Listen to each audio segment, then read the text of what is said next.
I get these notions from time to time. You know, go on, treat yourself.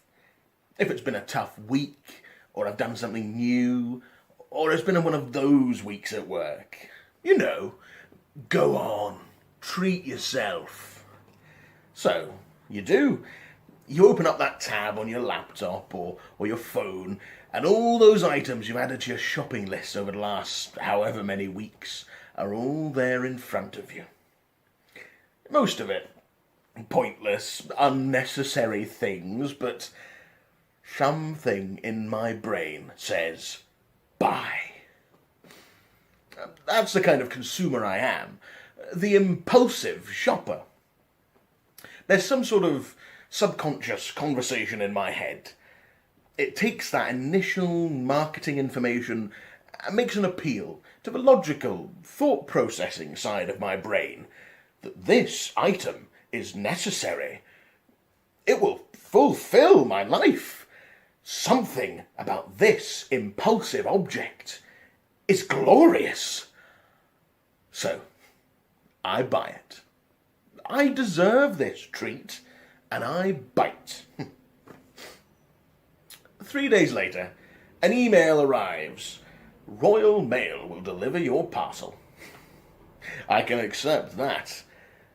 This is the moment of anxiety. Whenever you order something online, DPD, you'll probably not be in, even though you're sat on the couch rotting away in front of daytime television. Hermes. Fuck. Forget it. Might as well not bother going to the door. But Royal Mail, you can rely on it. It does what it says on the tin. And I have a good relationship with Andy, the postie. He lives just a few streets away, always stops for a chat if he's passing. Nice guy. He is proficient. Always make sure he's got enough time to deliver the parcel or leave it with someone, so you don't have to go traipsing all the way back to the post office to pick it up. So, when I get that email, I know I can relax, sit back, put up my feet, and just enjoy my day. I begin preparations for the new arrival. A coffee machine.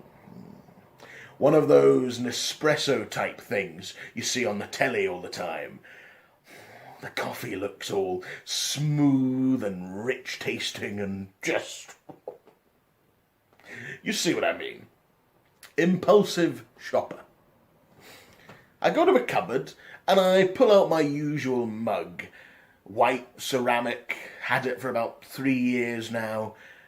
There's a chip on the side and the paint is starting to come away from it. I think, this will not do. I have went all out. This is not some sort of cheap machine or own brand supermarket coffee. No, this is the good stuff. And I'm prepared to put it into this 3-year-old manky Secret Santa mug? I think not. I need to go a step higher.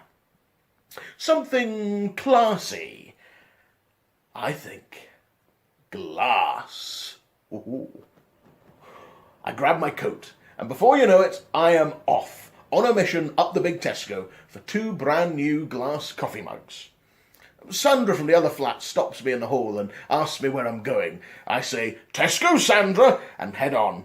But she says, aye, me too, and before you know it, she's in my passenger seat of my car with a shopping list the size of a piece of A4.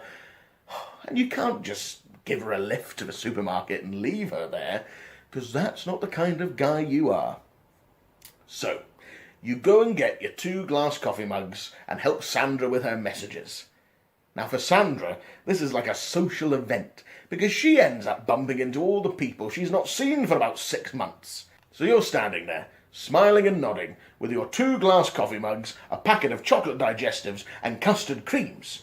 Now, she's not ending these conversations anytime soon. And by the time you do eventually drag her through the tills and all the way back to your car, it's about 12:30. You are driving like a maniac.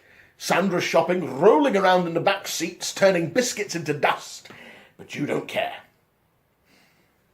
You get her home, unpack her shopping into her flat.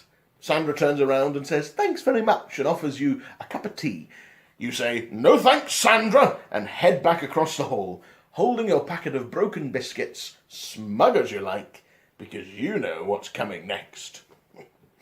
You open the door, and all you have to do is wait for Andy to arrive, knock, and say, "Ah, fuck!" A little postcard. No.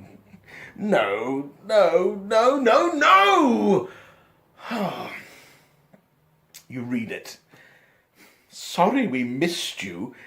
Stephen tried to deliver your parcel, but you weren't in. You can collect it from your depot and a list of opening times." You feel like screaming, "Where is Andy when you need him?" You've only got one serving of that cheap shit Tesco brand coffee in the cupboard, and you've bought these 2 brand new coffee mugs for the occasion. You think about Andy and how he could let you down like this. And then Sandra and the supermarket and all the things you can blame, you do. But then you scramble to try and look at the postcard you've thrown away, and you realise that today is a Saturday and the post office is going to be shut tomorrow, and you think, "Oh, fuck." You put your 2 brand new coffee mugs in the kitchen, along with your little postcard that you're going to need tomorrow, as well as a driver's licence, a utility bill, a proof of existence, a lock of your childhood hair, and a reference from your high school guidance counsellor. You take the pack of biscuits, you walk across the hall and knock on Sandra's door and hold them up, and you think, "I'll just have a cup of tea instead."